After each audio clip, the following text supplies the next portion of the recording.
नमस्कार मित्रांनो.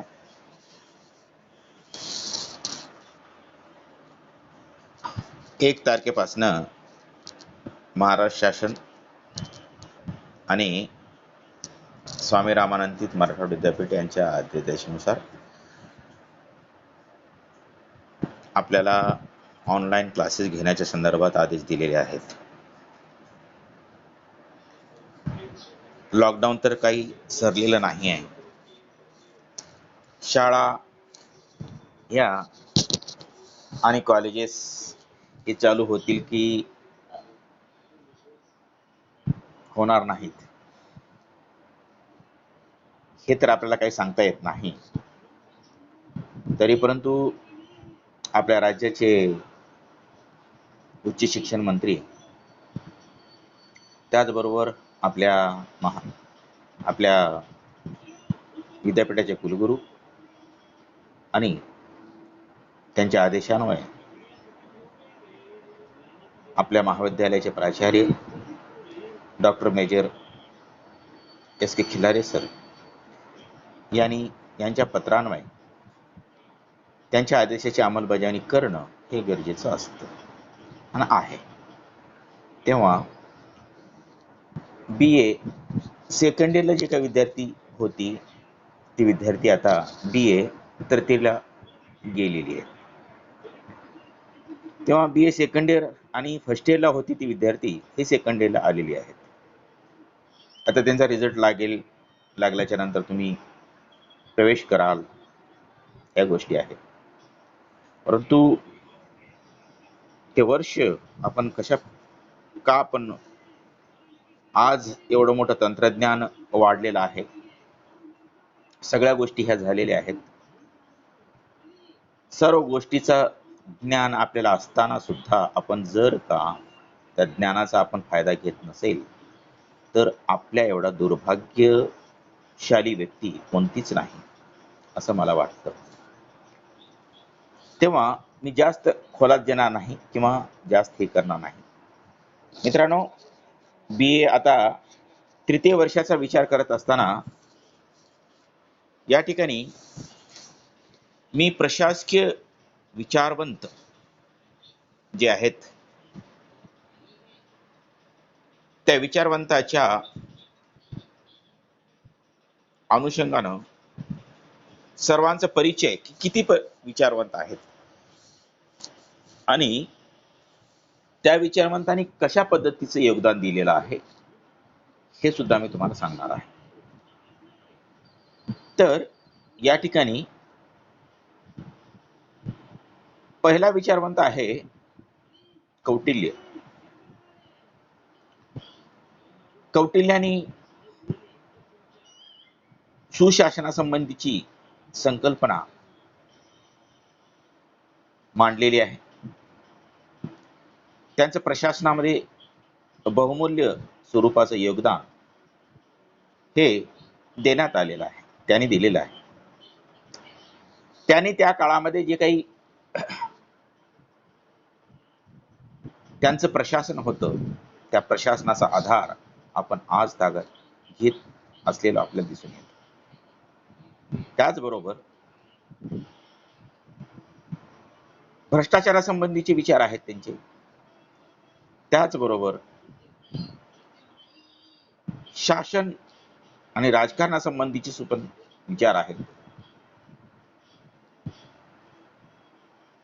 त्याचबरोबर दुसरं विचारवंत जो आहे तो आहे फ्रेडरिक विन्स्लो टेलर. तर फ्रेडरिक विन्स्लो टेलर यांनी जे काही सांगितलेलं आहे, त्यांची जी काही थेरी आहे, त्यांनी मांडलेले जे काही सिद्धांत आहेत त्या सिद्धांताचा आपल्याला या ठिकाणी अभ्यास हे करणं गरजेचं आहे. मित्रांनो, त्यांनी सिद्धांत सांगितलं आणि सांगितल्याच्या नंतर जे काही आज प्रगत राष्ट्र आहेत, अमेरिका असेल, इंग्लंड असेल, रशिया असेल, जे इतर राष्ट्र आहेत, जे प्रगतिशील राष्ट्र आहेत, त्या राष्ट्रामध्ये क्रांती जर कशामुळे झालेली असेल तर ती केवळ आणि केवळ औद्योगिकरणामुळे. तर वुड्रो विल्स आपल्या एफ.डब्ल्यू. टेलर हा जो आहे, हा विचारवंत या ठिकाणी जे सिद्धांत मांडले, ते सिद्धांत काय आपल्याला त्यामधनं काय काय शिकायचं आहे. त्यामध्ये टेलरच्या शास्त्रीय व्यवस्थापनाचा सिद्धांत काय आहे हे बघणं गरजेचं आहे. टेलरच्या शास्त्रीय व्यवस्थापनाच्या उद्दिष्टांची चर्चा करणं गरजेचं आहे. टेलरच्या शास्त्रीय व्यवस्थापनाची जी तत्व आहेत, ही तत्वांची चर्चा करणं गरजेचं आहे. आणि त्याचबरोबर टेलरचं असलेलं मानसशास्त्रीय दृष्टिकोन हेही पाहणं गरजेचं आहे. तिसरं विचारवंत येतं हा फेऑल. फेऑल एक असा विचारवंत आहे की त्या विचारवंताने ऍक्च्युली खरं पाहायला गेलं तर यापूर्वी एक गोष्टीचा उल्लेख करणं हे गरजेचं होतं की टेलरला शास्त्रीय व्यवस्थापनाचा जनक म्हणून संबोधलं जातं, परंतु टेलर हा शास्त्रीय व्यवस्थापनाचा जनक नाही असं अनेक विचारवंतांचं मत आहे. काही विचारवंत असे होते की व्यवस्थापनाच्या संदर्भात असलेली जी काही तत्व आहेत, व्यवस्थापनाच्या संदर्भात असलेली जी काही प्रिन्सिपल्स आहेत, हे टेलरच्या अगोदर काही विचारवंतांनी लिहिलेली होती, प्रकट केलेली होती, परंतु ते विचार हे समाजापुढे आले नाहीत. तर समाजापुढे जे काही विचार आले ते केवळ आणि केवळ आपल्या टेलरच्या संदर्भात. म्हणून टेलरला शास्त्रीय व्यवस्थापनाचे जनक म्हणून गणलं जातं. मग फेऑल यांनी काय असं केलं की फेऑल यांनी एकूण 64 तत्वांचा अवलोकन केला आणि 64 तत्वाचा अवलोकन करून त्यांनी व्यवस्थापनामध्ये एक वेगळ्या प्रकारची क्रांती निर्माण करण्याचा प्रयत्न केला. परंतु 64 तत्वे लागू करणं हे योग्य नाही. पण प्रशासनाच्या दृष्टिकोनातून, औद्योगिकरणाच्या दृष्टिकोनातून, व्यवस्थापनाच्या दृष्टिकोनातून केवळ त्यांनी 14 तत्वांचा अभ्यास केला आणि 14 तत्वाचा अभ्यास करून हे 14 तत्वे त्यांनी काय केले, अंमलात आणले. त्याही 14 तत्वांचा आपल्याला या ठिकाणी अभ्यास करायचा. त्याचबरोबर आपल्याला त्यांच्या व्यवस्थापनाचे जे काही घटक आहेत, नियोजन, संघटन, समन्वय, निर्देशन, आदेश, हे जे काही 5 घटक आहेत, या 5 घटकाचा आपल्याला या ठिकाणी अभ्यास करणं गरजेचं आहे. दुर्भाग्य गोष्ट अशी आहे की आपण प्रत्यक्ष क्लासमध्ये ह्या गोष्टी आपण सिद्ध करू इच्छितो. सिद्ध म्हणजे चांगल्या पद्धतीने शिकायला मिळालं असतं, पण या ठिकाणी सुद्धा आपण प्रयत्न करू तर आपण आम्ही प्रयत्न करणार आहोत की तुम्हाला चांगल्या पद्धतीचं नॉलेज हे देण्याचा आम्ही सर्व प्राध्यापक, या महात्मा गांधी महाविद्यालयाचे असलेले जे काही सर्व प्राध्यापक, जे एकनिष्ठ प्राध्यापक आहेत, विद्यार्थ्यांचे एकनिष्ठ प्राध्यापक आहेत, आम्ही सर्वजण प्रयत्न करणार आहोत. त्याच्यानंतर जे विचारवंत आहे तो विचारवंत आहे मॅक्स वेबर. मॅक्स वेबर एक असा विचारवंत आहे की त्याने प्रशासनाच्या संदर्भात औद्योगिक क्रांतीमध्ये चाच नाही तर प्रशासनाच्या प्रत्येक गोष्टीचा त्यांनी विचार केलेला आहे. तर मॅक्स वेबर हा विचारवंत नोकरशाहीच्या संदर्भात असलेली जी काही संकल्पना आहे, ती संकल्पना या ठिकाणी मांडण्याचा प्रयत्न केलेला आहे. आणि नोकरशाही काय आहे म्हणजे नोकरशाही? नोकरशहा, नोकरशाही आणि या विचारवंतानं दोन्ही दृष्टिकोनातून या ठिकाणी आपले विचार मांडण्याचा ते प्रयत्न केलेला आहे. एक निगेटिव्ह दृष्टिकोनातून मांडलेला आहे आणि एक पॉझिटिव्ह दृष्टिकोन. ब्युरोक्रेसीच्या संदर्भात अर्थातच नोकरशाहीच्या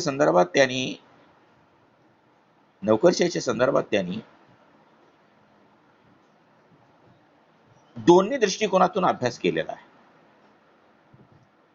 दोन्ही दृष्टिकोन, नकारात्मक दृष्टिकोन आणि त्याचबरोबर सकारात्मक दृष्टिकोन. ते चांगल्या पद्धतीने कुठपर्यंत काम करतात आणि त्यांचा असलेला निगेटिव्ह ऍटिट्यूड कुठपर्यंत आहे हे सुद्धा सांगण्याचा प्रयत्न त्यांनी केलेला आहे. तेव्हा मी सांगतो की या ठिकाणी आपल्याला त्यांचं असलेलं जे काही हा सिद्धांत आहे हे सिद्धांत सुद्धा पाहणं गरजेचं आहे. त्याचबरोबर फ्यॉल, टेलर, कौटिल्य, अगदी त्याचबरोबर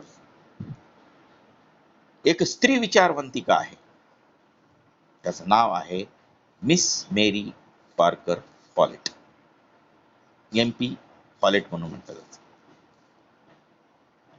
मग मिस मेरी पार्कर फॉलेट यांनी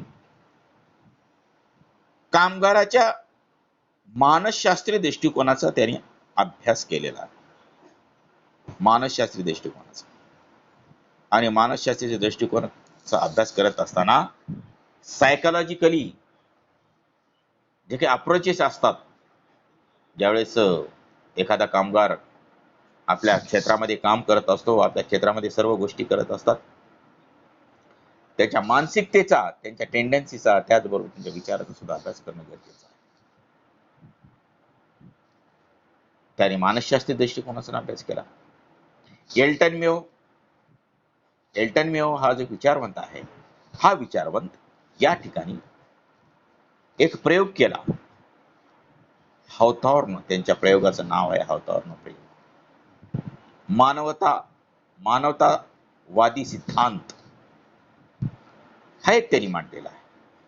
त्यामुळं या सगळ्या गोष्टीचा विचार करत असताना ही जी काही त्यांनी विचार मांडलेले आहेत, त्याच्या विचाराचा आपल्याला या ठिकाणी उहापोह करणं हे गरजेचं असतं, गरजेचं आहे. कारण आता प्रत्येक शासन, प्रशासन, राजकारण, प्रत्येक व्यक्ती म्हणू लागलेलं आहे की आपल्याला ऑनलाईन टीचिंग करायचं आहे आणि ऑनलाईन टीचिंगमुळं आम्ही तुम्हाला या पद्धतीचे ऑनलाईन टीचिंग देणार आहोत. जे काही आम्ही रेकॉर्डिंग केलेलं आहे ते युट्यूबवर टाकणार आहोत, कॉलेजच्या वेबसाईटवर टाकणार आहोत. आपण त्या कॉलेजच्या वेबसाईटना व्हिजिट द्या.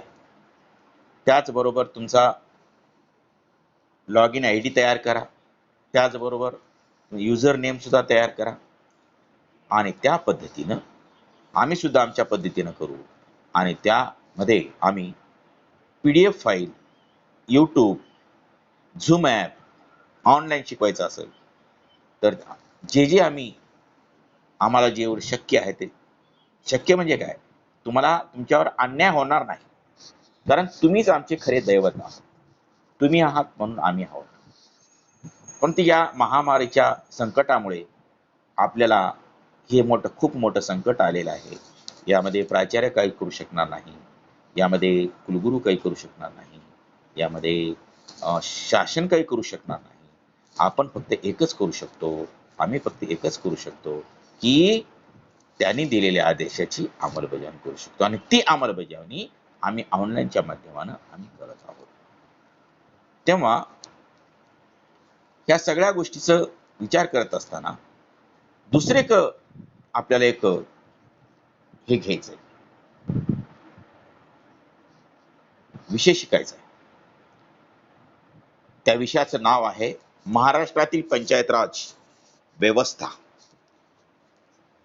आणि महाराष्ट्रातील पंचायत राज व्यवस्थेमध्ये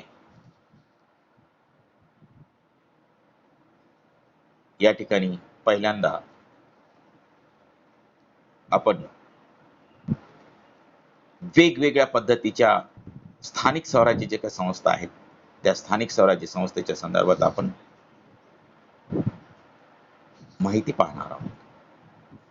मग आता हे सर्व पाहत असताना, या सगळ्या गोष्टी बोलत असताना, पंचायत राज काय आहे, कुठून निर्माण झाली, त्यांचं असलेलं जे काही ही आहे, पंचायत राज व्यवस्थेमध्ये त्रिस्तरीय व्यवस्था आहे. त्यामध्ये जिल्हा परिषद आली, पंचायत समिती आली आणि ग्रामपंचायत, याचा अभ्यास आपण करणार आहोत. त्याचबरोबर दुसऱ्या सत्राला महानगरपालिका, नगर परिषद आणि नगरपंचायतीचा आपण अभ्यास करणार आहोत. स्थानिक स्वराज्य संस्थेच्या जे काही समस्या आहेत, त्या समस्येचा आपण अभ्यास करणार आहोत. आणि हे करत असताना या सगळ्या गोष्टी या ठिकाणी करणं हे गरजेचं आहे. म्हणून आजच्या या पिरियडमध्ये आपण केवळ प्रास्ताविक पाहिलेलं आहे आणि प्रास्ताविक तुम्ही घ्या आणि या संदर्भात असलेले जे काही सिलेबस आहे, ते सिलेबस मी आपल्या ग्रुपवर मी टाकणार आहे. ते सिलेबस आपण पाहणं हे गरजेचं आहे, की आपण सुद्धा त्या ठिकाणी सतर्क राहणं गरजेचं आहे. कारण का आपण लॉकडाऊन जरी असलो, आपण घरामध्ये जरी बसलो असलो आणि घरामध्येच बसून राहा. तुम्हाला जे करायचं आहे ते घरामध्येच व्यवस्थितपणे चांगल्या पद्धतीनं आपलं जे काही सगळ्या गोष्टी आहेत, त्या गोष्टी घरामध्येच राहून अत्यावश्यक काही गोष्टी असतील तरच बाहेर जा, अन्यथा जाऊ नका.